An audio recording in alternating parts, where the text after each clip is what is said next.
यहाँ पे सबसे इम्पॉर्टेंट चीज़ जो 2-3 चीज़ मैं आपको बताने वाला हूँ, जो लोग आपको नहीं कहेगा, कि आपके कुंडली में जुपिटर और वीनस, दो इम्पॉर्टेंट प्लेनेट जो है वो मरणकरण स्थान में बैठा हुआ है। That means the house where such planet get in and dies, मतलब मरणकरण स्थान। तो जुपिटर के लिए मरणकरण स्थान होता है third house, and sixth house जो होता है वीनस के लिए होता है। तो यहाँ पे वीनस और आपका जुपिटर उतना अच्छा रिजल्ट आपको नहीं देने वाला है। चाहे वीनस आपके कुंडली में 9th हाउस का किस्मत का मालिक है, अब ये आपको किस्मत के मारे मारे कर देगा और साथ में आपके फादर से बनने भी नहीं देगा ये।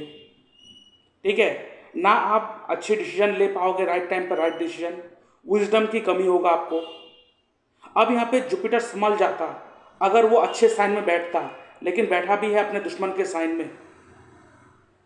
ठीक है, और यहाँ पे वीनस जो है वो भी मरणकरण स्थान में बैठा हुआ है, और इसके लिए 11th हाउस और 4th हाउस इसका अपना घर है। तो उस घर का भी सिग्निफिकेटर गया काम से, जैसे कि आपका मन हमेशा अस्थिर रहता है, अनस्टेबल रहता है, घर का माहौल उतना अच्छा नहीं है, आपको घर में रहने का मन नहीं करता है, घर में बीमारी का इशू लगा रहता है कॉन्टिन्यूअस, आपको भी कुछ ना कुछ हेल्थ इशू लगा रहता है, और आपके सोशल सर्कल भी बहुत कम है, फ्रेंड सर्कल बहुत कम है, बनता भी है तो छूट जाता है। यहाँ पे केतु बैठा है, ये चीज़ को और बढ़ा रहा है। यहाँ पे बैठ के आपकी इच्छा, आपके डिज़ायर को दूर करवा रहा है आपसे। आप नौकरी करने जाते हो तो नौकरी मिलता नहीं है, और मिलता भी है तो सेटिस्फाइंग एनवायरनमेंट मिलता नहीं है। ठीक है, और आगे डिस्कशन करने से पहले मैं आप लोगों को कुछ कहना चाहता हूँ। अगर आप प्रॉब्लम में हो और अपना बर्थ चार्ट एनालिसिस करवाना चाहते हो तो आप मुझसे अपॉइंटमेंट बुक कर सकते हो, जिसके लिए आपको अपना date of birth, time of birth, place of birth, आपका नेम, जेंडर, आपको सवाल लिखकर मुझे भेजना होगा मेरे इस व्हाट्सएप नंबर पे, और उसके ऊपर मैं एक डिटेल वीडियो बना के यूट्यूब में अपलोड कर दूंगा और उसका लिंक आपके साथ शेयर कर दूंगा, जिसके लिए मैं चार्ज करता हूँ 300 rupees only for a chart. और अगर आपको लगता है जो आपको प्रॉब्लम है वो मुझसे बात करके सॉल्व हो सकता है, आपको मुझसे बात करना है, फ़ोन कॉल कंसल्टेंसी बुक करना है, इसके लिए मैं चार्ज करता हूँ 550 रुपीज़ ओनली। आप मेरे इस यूपीआई नंबर पर पेमेंट करोगे, उसका स्क्रीनशॉट भेजोगे मेरे इस व्हाट्सएप नंबर पे, और उसके बाद मैं आपको एक डेट एंड टाइम दे दूँगा, उस दौरान मैं आपसे बात करूँगा। और अगर आपके पास जो बर्थ डेट है वो एक्यूरेट नहीं है, आपको अपना डेट ऑफ बर्थ करेक्ट करवाना है, बर्थ टाइम रेक्टिफिकेशन करवाना है, तो उसको करवा सकते हो, जिसके लिए मैं चार्ज करता हूँ 2100 रुपीज़ ओनली। आप मेरी इस यूपीआई नंबर पेमेंट करोगे, उसका स्क्रीनशॉट भेजोगे, और जो भी डिटेल्स है पूरा डिटेल्स आप मुझे सेंड करोगे, और उसके बाद आपके साथ मैं फ़ोन में कॉन्वर्सेशन में जितना ज़रूरती सवाल है वो मैं पूछूंगा, डाटा कलेक्ट करूंगा, और उसके बाद आपको आपका डेट ऑफ बर्थ के हिसाब से आपका बर्थ चार्ट बना के रेक्टिफाई करके दूंगा, और मेरा ये व्हाट्सएप नंबर है। और इसके साथ मैं आपको कहना चाहता हूँ, अगर आप लोग एस्ट्रोलॉजी में इंटरेस्टेड हो, एस्ट्रोलॉजी सीखना चाहते हो, जो dynamic astro vastu science professional institute of occult practice, ये हमारा इंस्टीट्यूशन है जिससे हम लोग कोर्स प्रोवाइड करते हैं, वो है एस्ट्रोलॉजी बेसिक टू एडवांस, जहाँ पे वैदिक, केपी, दशालगन टेक्निक, नवतारा चक्र पद्धति इंक्लूड रहेगा। इस कोर्स का जो फीस है वो है 21,000। और उसके साथ साथ अगर आपको जेमस्टोन के बारे में जानना है, जेमस्टोन के बारे में सीखना है, तो जेमस्टोन एस्ट्रोलॉजी कोर्स आप ले सकते हो। 1110 रुपीज़ इसका कोर्स फीस है, और इसका पेमेंट मेरे यूपीआई नंबर पर करोगे, कोर्स खत्म होने के बाद आपको सर्टिफिकेट मिलेगा। और इन सारे कोर्स का जो वीडियो है ना वो ऑलरेडी बनाया हुआ है, तो आपको वीडियो प्रोवाइड कर दिया जाएगा, आप अपने कन्वीनियंस के हिसाब से कभी भी देख सकते हो वो वीडियो। और डिस्क्रिप्शन बॉक्स में आपको लिंक मिलेगा, उसमें क्लिक करोगे तो ओपन नहीं होगा क्योंकि वो रेस्ट्रिक्टेड है, आपको कोर्स में ज्वाइन करने के बाद ही आपको वो प्रोवाइड कर दिया जाएगा। और साथ में लाइव क्लासेस होगा जहाँ पे डिस्कशन होगा, लेकिन यहाँ पे आपको रिकॉर्डेड भी दिया जाएगा पहले ही, जो रिकॉर्डेड इसका कोर्स का बनाया हुआ ऑलरेडी है। और इसके साथ साथ और एक कोर्स हम लोग प्रोवाइड करते हैं जो है आरकेपी एस्ट्रोलॉजी, रतन कोटियम राजू पद्धति। इसमें किसी का अगर डेट ऑफ बर्थ कुछ भी नहीं है तब ये काम में आता है। रतन कोटियम राजू पद्धति ये बहुत ही अच्छा है, तुरंत उसी वक्त अगर किसी चीज़ के ऊपर आपको जवाब चाहिए, किसी सवाल के ऊपर, तो आपको ये तुरंत उसी समय हाँ ना करना है कि नहीं करना है, कैसा होगा क्या नहीं होगा, टाइम कैसा जाएगा, पूरा एक्यूरेट प्रेडिक्शन करके देते हैं। और उसके साथ मोस्ट इंपॉर्टेंट जो हम लोग प्रोवाइड करते हैं that is astro vastu. Astro vastu hit theory के साथ हम लोग ये कोर्स प्रोवाइड करते हैं। एस्ट्रो वास्तु बहुत इंपॉर्टेंट है क्योंकि मैं डायरेक्ट वास्तु के ऊपर नहीं मानता हूँ, और आप जितना भी वास्तु ठीक करवा लो आपके साथ कभी वो ठीक नहीं हो सकता है, क्योंकि एस्ट्रो वास्तु ही डिसाइड करेगा कि आपके लिए कौन सा डायरेक्शन सही है, आपके लिए कौन सा डायरेक्शन गलत है। अगर ऐसा होता कि वास्तु कराने से अच्छा हो जाता तो घर घर के व्यक्ति वास्तु कराने के बाद सबको ग्रोथ मिलना था, लेकिन ऐसा कभी नहीं हुआ आज तक। इसीलिए एस्ट्रो वास्तु ही मोस्ट इंपॉर्टेंट थिंग है। अगर आप चाहते हो कि इस कोर्स में ज्वाइन करने से सीखना चाहते हो, ये सारे के सारे प्रोफेशनल कोर्स है। इसको करने के बाद आप प्रोफेशनल एस्ट्रोलॉजर बनोगे, खुद आप अपना करियर इसमें बना सकते हो। इसको ख़त्म करने के बाद आपको सर्टिफिकेट भी मिलेगा, ई सर्टिफिकेट मिलेगा, और इसका ऑलरेडी रिकॉर्डेड वीडियो है जो डिस्क्रिप्शन में लिंक है, लेकिन ओपन होगा नहीं। लेकिन अगर आप इस कोर्स में ज्वाइन करोगे तो आपको हर दिन एक एक वीडियो प्रोवाइड कर दिया जाएगा। साथ में आपको एक ग्रुप में ऐड करा जाएगा जहाँ पे लाइव डिस्कशन होगा, नए नए टॉपिक्स के ऊपर बातचीत होगा। और इसके साथ साथ मैंने 2 ई बुक लिखा है। एक है एस्ट्रोलॉजी एंड डिजीज, आप देख सकते हो। ये इसका जो लिंक है डिस्क्रिप्शन बॉक्स में है, उसमें क्लिक करोगे तो ये PDF ओपन नहीं होगा, पासवर्ड प्रोटेक्टेड है। अब इसको जब परचेस कर लोगे, इसका 99 रुपीज़ ऑनली है। इसको परचेस करने के बाद आपको मैं पासवर्ड प्रोवाइड कर दूंगा। उसके बाद आप इस PDF को पढ़ सकते हो, जहाँ पे बीमारी के ऊपर लिखा गया है और रेमेडी के ऊपर लिखा है, लोगों को बीमारी किस लिए होता है, किस तरह का होता है, सारा डिटेल्स है। और उसके साथ साथ और एक PDF है जो नक्षत्र त्रिपाप चार्ट। ये नक्षत्र त्रिपाप चार्ट फर्स्ट टाइम मैंने लाया है। अगर आप दशा देखना नहीं आता है, कुछ आपको टाइम इवेंट के बारे में पता नहीं है, लेकिन अगर आपके पास नक्षत्र त्रिपाप चार्ट आपके पास है तो आप 100% पिंक पॉइंट आप प्रेडिक्ट कर लोगे आपके साथ क्या होगा क्या नहीं होगा। तो इसका जो एक्सप्लेनेशन वीडियो है वो ऑलरेडी इसका लिंक डिस्क्रिप्शन बॉक्स में है, वहाँ पे जाके आप पूरा इसका एक्सप्लेनेशन देखिए क्यों नक्षत्र त्रिपाप चार्ट बहुत ही इफेक्टिव है। आज तक किसी ने इसके ऊपर बात नहीं, फर्स्ट टाइम मैंने लाया है, और जिन्होंने इसके ऊपर काम किया है, जिन्होंने इसके ऊपर प्रेडिक्शन लिया है, उसको पिन पॉइंट चीज़ें पता चला है। अगर नक्षत्र त्रिपाप चार्ट कह रहा है कि ये साल आपके लिए सही नहीं है, तो आप कुछ भी कर लो, वो आपको खोने नहीं देगा, चाहे दशा अच्छा चल रहा क्यों ना हो। लोग कह रहे दशा बढ़िया चल रहा है लेकिन मेरे साथ ऐसे क्यों हो रहा है, ये नक्षत्र त्रिपाप चार्ट बता देगा। तो इसका जो अमाउंट है वो है 111 रुपीज़ ऑनली। और आपकी 11th हाउस में केतु बैठा है, मतलब एक तो नीम ऊपर से करेला। प्रॉब्लम सॉल्व होता है, लेकिन सबसे पहले प्रॉब्लम को आइडेंटिफाई करना पड़ेगा। अब यहाँ पे वीनस आपको अच्छा रिजल्ट दे देता अगर वो जिस सिग्निफिकेटर में बैठा, मतलब जिस राशि में बैठा हुआ है वो अगर ठीक होता। अब वीनस बैठा है किसके राशि में बैठा है, अपने जुपिटर के राशि में बैठा हुआ है, और जुपिटर खुद मरणकरण स्थान में बैठा हुआ है। तो आपके कुंडली में सबसे पहले वीनस एंड जुपिटर ये दोनों बहुत ही खराब है, ठीक है। तो सबसे पहले अगर कोई जुपिटर का स्टोन आपको पहना है, गलती से भी नहीं पहनना है। दूसरा, अगर वीनस का भी स्टोन पहना है तो गलती से भी नहीं पहनना है, लाइफ में हर्डल्स और बढ़ जाएगा। दूसरा, जुपिटर बैठा है मर्क्यूरी के राशि में, और मर्क्यूरी आपके कुंडली में 5th हाउस में बैठा है राहु और सूर्य के साथ, ठीक है। और यहाँ पे मर्क्यूरी जो है वो रेट्रो है, और मर्क्यूरी आपके कुंडली में मारक है 12th और 3rd हाउस, मतलब एक दुष्टाना हाउस और एक त्रिक हाउस का मालिक है।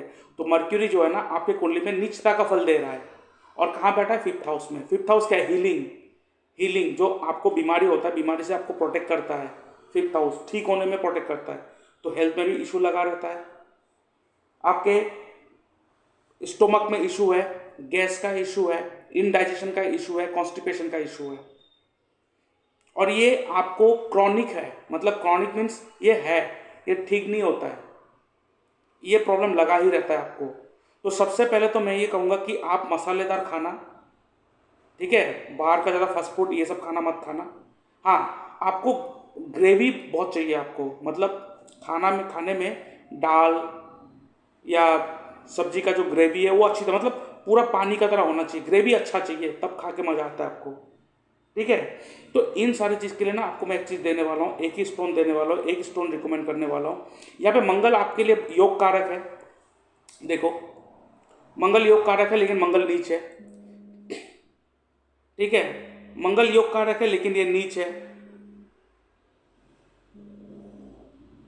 अब यहाँ पे देखो ये जो कुंडली है ना, नो डाउट आपको बहुत चैलेंजेस देने वाला है, 100% चैलेंज देने वाला है। लेकिन मैं लिख के देता हूँ, यही कुंडली जो है वो आपको एक अच्छे ओहदे में लेके बैठाएगा,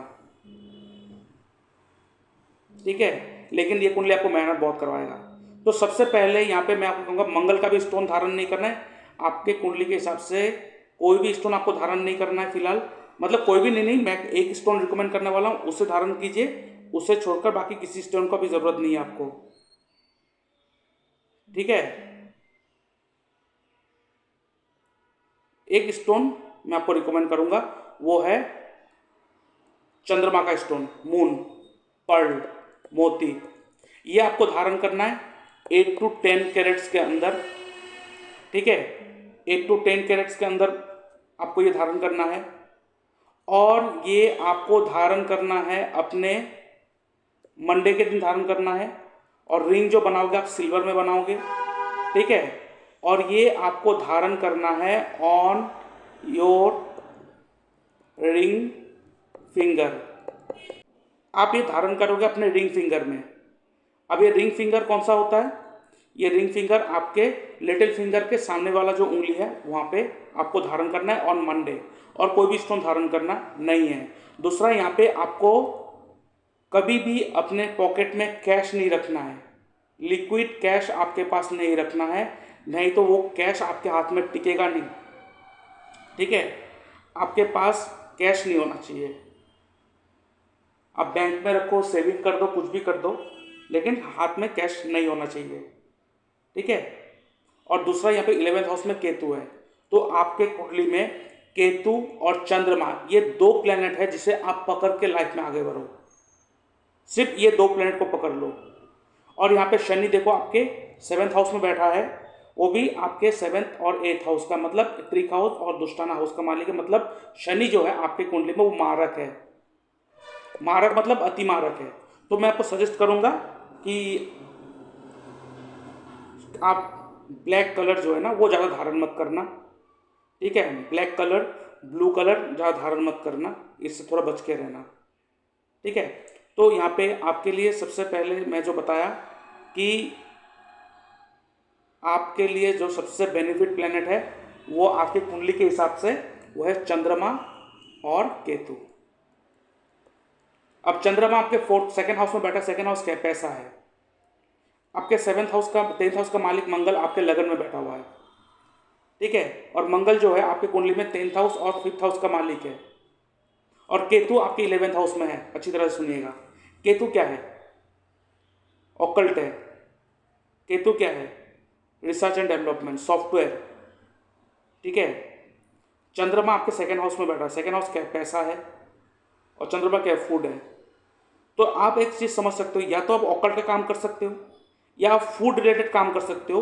वो भी ऐसा फूड का काम करना जो ट्रेडिशनल फूड हो, राहु का तरह नहीं, जो वेस्टर्न कल्चर, वेस्टर्न फूड आप सब सर्व कर रहे हो किसी को, ऐसा नहीं। किसी को आप ऐसा फूड सर्व कर रहे हो जो ट्रेडिशनल फूड हो, मतलब केतु का तरह होना चाहिए। तो आपका प्रोफेशन किस तरह का होना चाहिए? प्रोफेशन होना चाहिए आपके मून और केतु को ध्यान रख के। और मंगल आपके कुंडली में जो है वो 10th हाउस और 5th हाउस का मालिक है, जाके बैठा लगन में। लगन कौन है? आप हो। आप मतलब हेल्थ, मेडिकल, फिजिक्स, आपका फिजिकल अपीयरेंस। 5th हाउस क्या है? 5th house creativity, solution providing, consultancy service, teaching. तो आप कंसल्टेंसी, टीचिंग के लाइन में जा सकते हो, ठीक है। कंसल्टेंसी, टीचिंग के लाइन में जा सकते हो। आप कोई भी ऑकल्ट का काम कर सकते हो, फूड रिलेटेड काम कर सकते हो, टूर एंड ट्रेवल का काम कर सकते हो, ठीक है। और यहाँ पे दूसरा चीज आपको मैं रेमेडी देता हूँ। आपको ना बॉडीली थोड़ा बीमारी, हेल्थ इशू बहुत आएगा, और उसके कारण आपको जो है वो सर्जरी तक का भी योग बन रहा है। आपको सर्जरी भी होगा आपके बॉडी में, क्योंकि शनि जो है वो जहाँ बैठता है वहाँ से 2nd हाउस और वहाँ से 4th हाउस में कार्मिक सेटलमेंट करता है, याद रखिएगा। और जुपिटर जहाँ बैठता है वहाँ से 1 2 3 4 5 6 7 8 9 10, ठीक है। और मर्क्यूरी जहाँ बैठता है 1 2 3 4 5। तो यहाँ पे आपका जो है ना ज़्यादातर आपकी कुंडली में 8th हाउस और 12th हाउस पिटा हुआ है, मतलब आपको हेल्थ और हेल्थ रिलेटेड इशू बार बार होते रहेंगे। तो मैं आपको एक सजेस्ट करता हूँ, यहाँ पे रेमेडी मैं देता हूँ। मर्क्यूरी यहाँ पे आपको प्रॉब्लम करेगा। आपको क्या करना है, आपको ग्रीन कलर का साबुत मूंग, ग्रीन कलर का साबुत साबुत जो मूंग आता है वो आप मंदिरों में रख के आओ। Wednesday, Thursday, Friday and Saturday, मतलब 4 दिन आपको रख के आना है कॉन्टिन्यू, 200 ग्राम 200 ग्राम 200 ग्राम, ठीक है। 200 ग्राम बुधवार को रख के आना है सुबह के टाइम, थर्सडे को 200 ग्राम रख के आना है, फ्राइडे को 200 ग्राम और सैटरडे को 200 ग्राम रख के आना है। उसके बाद दूसरा रेमेडी जो मैं दे रहा हूँ, आपको क्या करना है, आपको येलो कलर का 3 स्वीट्स का पार्सल बनाना है। एक मतलब आप जाओ मिठाई के दुकान पे, वहाँ पे बोलो मिठाई का पैकेट बना के देने के लिए, पैकिंग करवा लो, लेकिन वहाँ पे जितने तरीके के आप स्वीट्स मिठाई डालोगे वो सारे के सारे येलो कलर का होना चाहिए, यह ध्यान में रखना है आपको। और वो स्वीट्स आप 3 स्वीट्स का पार्सल बनाओगे, ठीक है। और उसके साथ साथ आप क्या करोगे, 3 भगवत गीता खरीदोगे, और ये 3 भगवत गीता जो है ये आपको क्या करना है, 3 ब्राह्मण को देना है। मतलब एक ब्राह्मण को मिठाई का डिब्बा, साथ में एक भगवत गीता, और एक दूसरे को मिठाई का डिब्बा और एक भगवत गीता, तीसरे को एक मिठाई का डिब्बा और एक भगवत गीता देना है, और तीनों से आशीर्वाद लेना है, और तीनों से आशीर्वाद लेना है। उनको आपको उनको पाँव छूना है, और वो जो है ब्राह्मण वो आपके सर पे हाथ रखना पड़ेगा, तो ये ब्लॉकेज आपकी कुंडली से निकल जाएगा। दूसरा क्या करना है, आपको कोई भी जो लेडीज है, ठीक है, आपकी कुंडली के हिसाब से जो मैं कह रहा हूँ, कोई भी जो लेडीज है उनको आप, कोई भी हो सकता है, चाहे वो आपके घर के आपके बहन हो, भाई हो, सॉरी भाई नहीं, लेडीज होना चाहिए, बहन हो, आपके फ्रेंड्स सर्कल में कोई हो, या कोई गरीब लड़की हो, या किसी गरीब लड़की का शादी हो रहा हो, तो ऐसे किसी को आपको जो श्रृंगार करने का जो चीज़ें आता है, मतलब मेकअप आइटम्स, ये उनको गिफ्ट में देना है। ऐसे कितने को देना है, आपको देना है 3 लड़कियों को, आपको मेकअप का आइटम, मेकअप का एसेसरीज गिफ्ट करना है, ठीक है। और दूसरा आपको पानी थोड़ा ज़्यादा पीना है, क्योंकि आपके बॉडी में जो है ना वो ड्राइनेस आ जाता है, बॉडी में वाटर की कमी रहता है, तो आपको थोड़ा बहुत पानी ये ज़्यादा पीना है, ठीक है। ये सब आपको करना है, आप देखेंगे चीज़ें जो है ना धीरे धीरे ठीक होगा। और आपको मोती धारण करना है, दैट इज मस्ट। और आप केतु के लिए आप क्या कर सकते हो, मैंने आपको बोला मून और केतु को ले सकते हो। आप मून क्या है, मन है, और केतु क्या है, ऑकल्ट है। तो आप के लिए एस्ट्रोलॉजी करना बहुत अच्छा होगा, क्योंकि 5th हाउस जो है वो ऑकल्ट सॉल्यूशन प्रोवाइडिंग को वो दिखाता है। आपके लिए एस्ट्रोलॉजी करना बहुत अच्छा है, आप एस्ट्रोलॉजी कर सकते हो, तो आप एस्ट्रोलॉजी कर सकते हो। और इसके साथ साथ मैं आपको एक बहुत इंपॉर्टेंट रेमेडी दे रहा हूँ, जो आपको बहुत हेल्थ का इशू, कोई भी जैसे आपको सर्जरी रिलेटेड ऐसे बहुत कुछ प्रॉब्लम हो सकता है, या तो आपको हुआ भी है, तो इसके जगह पे मैं आपको बहुत अच्छा रेमेडी दे रहा हूँ। आपको क्या करना है, आपको एक नारियल खरीदना है, सूखा नारियल। किस तरह का होना चाहिए मैं आपको दिखा दूँ, ये देखिए, ये इस तरह का सूखा नारियल लेकर आना है आपको, एक ही लाना है शनिवार के दिन, ठीक है, पूरा ड्राई वाला लाना है। उसके बाद क्या करना है, आपको ये सूखा नारियल को आपको ऊपर से थोड़ा ऐसे कट लगा देना है। उसके बाद इसके अंदर आपको क्या करना है, आटा और चीनी को मिक्स करके भरना है, पूरा पूरा भरना है, पूरा फुल करना है, अच्छी तरह से भरना है, सूखा, इसमें कोई पानी वानी मिक्स नहीं करना है। आटा और चीनी को मिक्स करना है, मिक्स करने के बाद इसको यहाँ पे अंदर डाल देना है। डालने के बाद आपको क्या करना है, ये जो आपने ऊपर से कट लगाया था, ये जो पोर्शन है इसको फिर से लगा देना है। लगाने के बाद आपको क्या करना है, आपको ये जमीन पे गाड़ देना है, लेकिन जमीन पे आप इस तरह से गाड़ोगे कि ज़्यादा गड्ढा नहीं करना है, छोटा गड्ढा करना है। और जब आप जमीन पे आप ऐसे गाड़ोगे ना, ऊपर में हल्का मिट्टी का लेयर होना चाहिए, ज़्यादा नहीं, ताकि वो कीड़े मकोड़े चींटी उटी है ना उसको खा सके। तो ये सारे रेमेडी करने के बाद आप देखना आपको बहुत अच्छा रिलीफ मिलेगा, 100% रिलीफ मिलेगा। आप मोती धारण करो, आप मोती धारण करो, देखो आपको बहुत अच्छा रिलीफ मिलेगा। अब आते हैं आपके केपी चार्ट के ऊपर, केपी चार्ट क्या कह रहा है आपका। तो यहाँ पे देखो आप, आपके 2nd हाउस का जो सब लॉर्ड है वो राहु है। 2nd हाउस क्या है, पैसा। तो पैसा कहाँ से आएगा, राहु की तरह, मतलब बाहर से आएगा, फॉरेन क्लाइंट से आएगा, ठीक है। फिर राहु कहाँ बैठा है? 5th हाउस में बैठा है। 5th हाउस क्या है? Solution providing, creativity, entertainment, speculation. ठीक है, तो आप अगर अपने बर्थ प्लेस को चेंज कर बाहर जाओगे तो आप देखना आपको बहुत अच्छा ग्रोथ मिलेगा। और उसके साथ साथ 10th हाउस का भी सप्लॉट देखो आपका राहु है। 10th हाउस क्या है? कर्म है, प्रोफेशन है। तो आपको जो भी ग्रोथ मिलेगा आपको अपने बर्थ प्लेस को छोड़कर बाहर जाने से ही आपको ग्रोथ मिलेगा। यहाँ पे रह के आपको उतना सक्सेस नहीं मिलेगा। तो कोशिश करो बाहर जाने को, या तो राहु का जो भी एट्रीब्यूट है उसको अडॉप्ट करो, जैसे कि ऑनलाइन एक्टिविटी, ऑनलाइन से कमाना एंड ऑनलाइन की कोई भी चीज़, जैसे यूट्यूब, इंस्टाग्राम या तो कोई भी ऐप, ऑनलाइन एक्टिविटी, ऑनलाइन से कमाना, ऐसे सारे प्रोफेशन में आप हाथ आजमा सकते हो। और राहु जो बैठा है वो बैठा है मंगल के राशि में बैठा हुआ है। और मंगल जो है आपकी कुंडली में कौन से हाउस को दे रहा है आप देखो। मंगल जो दे रहा है वो 3, 5, 6, 9, 10, 12। तो बिजनेस करना तो आपके लिए सही नहीं है, क्योंकि 6th हाउस यहाँ पे दिखा रहा है। तो आपके लिए जॉब करना या सर्विस ओरिएंटेड बिजनेस करना आपके लिए सही होगा। अब यहाँ पे देखो 5th हाउस दे रहा है, 6th के जगह 5th हाउस दे रहा है। 6th जगह 6th और 5th हाउस, मतलब इसका मतलब क्या है? अब देखो यहाँ पे 6th हाउस आपका जॉब एंड सर्विस है, नो डाउट। अब 5th हाउस दे दिया। 5th हाउस का मतलब क्या है कि 5th हाउस जो है वो 6th हाउस से 12th होकर बैठा है। तो ये 6th हाउस को नेगेट कर रहा है, कैंसल आउट कर रहा है। तो आप जॉब भी करने जाओगे ना, वहाँ पे प्रॉब्लम हो जाएगा। आप देखो, क्योंकि वहाँ पे भी वीनस मरण करण स्थान में बैठा हुआ, आपको मैंने बताया। तो वहाँ पे आपको वहाँ पे ये प्रॉब्लम कर रहा है। तो यहाँ पे 5th हाउस है ना, तो आपको 5th हाउस को पकड़ना पड़ेगा। तो आपके लिए 5th हाउस रिलेटेड काम, जैसे कि एंटरटेनमेंट का काम, क्रिएटिविटी का कोई भी काम, सर्विस प्रोवाइडिंग, वो भी कंसल्टेंसी सर्विस प्रोवाइडिंग या तो टीचिंग, ये सब काम कर सकते हो। मून है तो फॉरेन चेंज करो। अब देखो 10th हाउस का सप्लॉट भी 12th हाउस दे रहा है, 2nd हाउस का भी सप्लॉट जो है ना वो 12th हाउस दे रहा है। अब आपके पास पैसा तो आता है लेकिन टिकता नहीं है, पैसा खर्चा हो जाता है। तो आपको ना पैसा सेव करना भी नहीं है। आप पैसा सेव करोगे हाथ से चला जाएगा। तो उससे अच्छा क्या है, आप ना, आपको मैं अच्छा बात बताऊं, आप उस पैसे को सेविंग का रूप दे दो। आप सेविंग का रूप आप कैसे दोगे? आप चांदी खरीद लो। जब भी पैसा आए कुछ ना कुछ चांदी खरीद लो आप।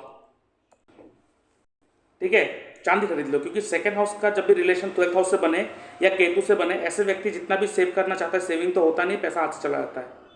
तो आपको सेविंग के बारे में सोचना भी नहीं। आप जिस दिन सेविंग के बारे में सोचोगे उस दिन उसके बाद आने वाला पैसा भी आपके हाथ आना बंद हो जाएगा। और राहु बैठा है 10th हाउस का सब्लॉट और 2nd हाउस का सब्लॉट राहु है। राहु सीक्रेसी का कारक है। कभी अपने प्रोफेशन को अच्छी तरह से किसी को डिस्क्लोज मत करना, और पैसा के बारे में ज़्यादा बात मत करना। इन दोनों चीज़ों को आपको सीक्रेट रखना है, सीक्रेट करके रखना है, ये ध्यान में रखना है आपको। और यहाँ पे देखिए 3rd हाउस है। 3rd हाउस क्या है? 3rd house change of place को दिखाता है। 3rd house tour and travel को दिखाता है। 3rd हाउस ऑनलाइन एक्टिविटी को दिखाता है, मार्केटिंग को दिखाता है। और राहु आपके 10th हाउस और 2nd हाउस का भी सप्लॉट है। तो आपको ऑनलाइन एक्टिविटी, मार्केटिंग या तो कोई भी ग्राफिक्स डिजाइनिंग, ऑनलाइन एक्टिविटी, ये सारी चीज़ों में अगर हाथ डालोगे, टूर एंड ट्रेवल में हाथ डालोगे तो आपको बहुत अच्छा रिजल्ट मिलेगा। और यहाँ पे 9th हाउस, 9th हाउस क्या है? 9th हाउस भी कंसल्टेंसी को दिखाता है। इसलिए मैंने आपको बोला अगर करना है तो फॉर चेंज ऑफ प्लेस कर दो, बाहर जाओ कहीं, जैसे कि कोई मार्केटिंग का कंपनी हो, या तो कोई मान लीजिए आप ऐसे कंपनी जो ग्राफिक्स का काम करता हो, ऑनलाइन एक्टिविटी, या तो आप उसके साथ साथ आप ना ये भी कर सकते हो, जिसे कहते हैं ब्रोकर एजेंट जो होता है ना, रियल एस्टेट ब्रोकर एजेंट। तो आप कमीशन का भी काम कर सकते हो, बहुत अच्छा आपके पास कमीशन का काम भी है, आप कर सकते हो। और दूसरा, आप एस्ट्रोलॉजी बहुत अच्छा कर लो, क्योंकि केतु 11th हाउस में है। तो आपका जो भी प्रॉफिट गेन, डिजायर, इच्छा पूर्ति होने वाला है ना, केतु से ही होने वाला है। तो सबसे पहले आप एस्ट्रोलॉजी भी आप इसको करना स्टार्ट करो। और नेक्स्ट आपको आखिर में एक चीज़ बताऊंगा, केतु जो है ना नेचर को दिखाए, प्रकृति को दिखाता है, हमारे जो प्रकृति है उसको दिखाता है। तो जब भी जहाँ भी आपको कोई खाली स्थान दिखाई दे वहाँ पे आप पेड़ लगाओ, ट्री, कंटिन्यू ट्री लगाना स्टार्ट करो। 3 महीने में लाइफ चेंज हो जाएगा। जितना भी मैंने रेमेडी बोला और ये पेड़ लगाने वाला बोला, करके देखो। 3 महीने में अगर चेंज नहीं हुआ लाइफ तो मुझे बताना आप। लेकिन आपको स्टेप बाय स्टेप वो सारी चीज़ को फॉलो करना पड़ेगा जो मैंने आपको कहा है।